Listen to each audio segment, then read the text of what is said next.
go out front now to Kadia Goba. She was one of the moderators you saw on the stage there in that discussion with Trump at the NABJ. And I know, Kadia, you're a political reporter. You report for Semaphore. So when you're sitting out there, Trump comes out. He had chosen to come to this. Obviously, Vice President Harris did not come. He came. He wanted to be there. And then it started out as we just heard. What was your reaction? Were you surprised?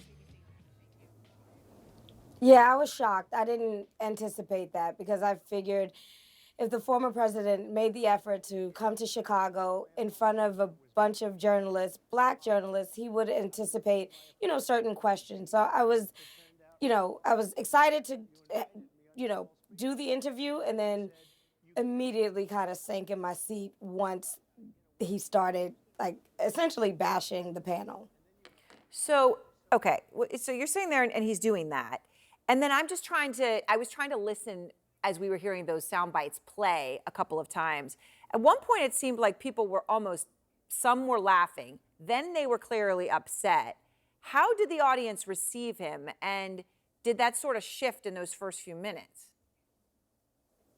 Yeah, you are right. They were very responsive to first his attacks, but there were also some laughs throughout the course of the 35 minutes. There were audible gasps at one point, especially when he talked about Vice President Kamala Harris not being black, which was, I think, to a room full of black journalists was sort of off-putting, but also confusing as well, when she has always presented herself as black. But it was very interesting. The crowd was very responsive. Yes, I mean, it was. And as because at one point I did hear some laughter, and then those audible gasps that you just referred to. So, Kadia, you obviously were one of the moderators. So as you talk about sinking in your seat when you realized how this was going to go, you then, of course, were asking questions. And I wanted to play one of the exchanges that you had with Trump. Here it is. Would you consider taking the cognitive test? Mr. President, I would love to and do make it. it public. Well, I've already taken 2 of them, but I'll do it again. Mr. I President, how do you intend to... I suggested, Harris, that let's take one. I said, Joe and I will go and take a cognitive test. Now, I'd do it with her, too. I would do it with her also. You know what? She failed her law exam. She didn't pass her law exam, so maybe she wouldn't pass the cognitive test. Just, point of fact, she did fail the bar exam the first time she took it. She did pass it then. It was a district attorney in San Francisco, Attorney General of California. So what did you make of that response in the moment? Also very surprising, and I just immediately remember thinking, oh, is this going to be an attack line on the campaign? I just didn't. It was surprising. I didn't know where it come from. I also didn't understand where, not calling her, saying that she wasn't black. It was just very surprising.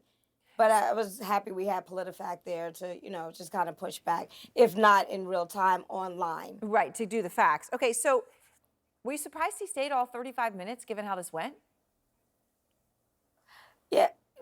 Yeah, we were promised an hour, but it was clear that he had sort of a hard out, but obviously because he was going to Pennsylvania. I anticipated him to spend the time. And the time they actually told us he would have to depart, that he did that. I anticipated, I just didn't think that he would come all the way to Chicago and not do this. Right, and to come all the way to Chicago and do what he did, that is what seems a bit confounding here in terms of the audience. All right, Kadia, thank you very much. I appreciate it. And as I said, you saw Kadia there in the center there, moderating that debate, or moderating that conversation with Trump. David Urban and Aisha Mills is with me now. All right, Aisha, so, you heard Kadia. I mean, he was supposed to come for an hour, but, he sat for the 35 minutes. I just can't emphasize enough that he chose to be there. He wanted to be there. And he took his time to go there, right? All of those things are true. So what do you think is the outcome of this? Everywhere he goes, there he is, okay? Donald Trump is going to Donald Trump. Everywhere he goes, he's going to be Donald Trump. He has always been just disrespectful and had such disdain for the media, first of all, for Black people in general, and certainly for Black women who are members of the media. You can just roll the tapes back and see how he's treated everybody pretty much who was black in his press room, but specifically someone who was a friend of CNN, April Ryan, the nasty things that he has come out and said about her. So I wasn't surprised at all that Donald Trump sat there and was so frustrated and just evil to the people who were questioning him and expecting him to answer and account for himself, because that is something that he doesn't do well. He has such vitriol and a horrible recoiling at anyone who ever questions his judgment, who asks him to explain himself, who asks him to back up with facts his positions, his attitudes, his beliefs. And certainly when it's coming from black women, he doesn't have any patience or tolerance for it. And that's what we saw on display. So, David, what did we see? What was the point of making a whole thing about whether Kamala Harris was Indian or black when she's both, and frankly has always openly discussed that she's both? What was the point of that? Yeah, Aaron, I'm not quite so sure what the point is. Indian, black, what Donald Trump just said, her race is irrelevant, her gender is irrelevant, her performance is what I want to talk about, her positions are what I want to talk about. And he should have delved into those. He should have said, listen, when he was asked what he did for why should black Americans listen or trust him now, he got into it a bit and talked about, funding HBCUs and the First Step Act and lowest unemployment African American community. I mean, and empowerment zones, things that his administration did. Stick to the facts. Trump had a good record. The president had a good record as president with the African American community, and he should have spoken about that. Don't get down and get in these petty grievances about things that are irrelevant. When we're talking about Kamala Harris's dissent, we're not talking about the things that matter to people. Her policies.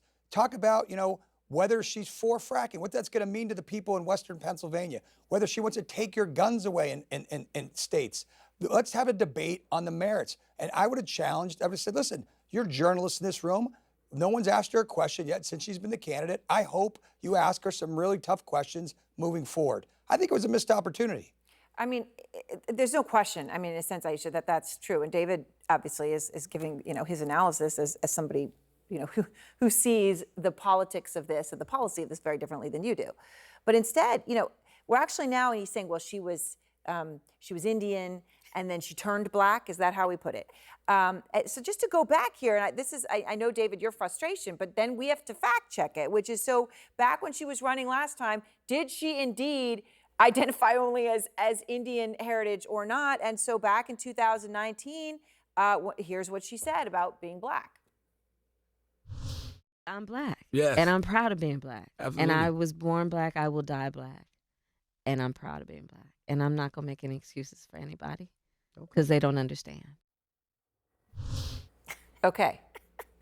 She's always Aaron, been black. you could go hide from that.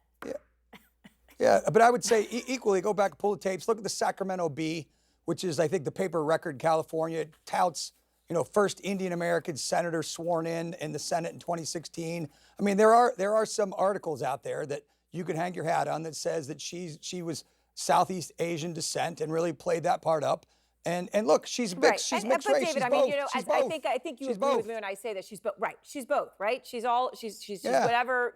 At any moment, I'm sure, like anybody, when you think about where you came from, sometimes you feel more one thing. Listen, than other things. my Who cares? ancestors, my ancestors are half Italian, half Polish. I'm both. We're not talking about ancestors. Can we just talk about how ignorant this whole conversation is? Yeah, this I think is we're a all amazed that we're having- biracial yeah. woman in America. We're Aisha, not listen, talking about ancestors Aisha. off of a boat. We're talking about a woman whose father was a black Jamaican man, whose mother happened to be an Indian woman. There are many people in this country who are biracial people who absolutely identify as the fullness of who they are. And the fact that you have someone who is a former president that's running for president again, that is making a mockery of the heritage of anybody is really the fine point on all of this that we should be talking about here. It is ridiculous. All right. So.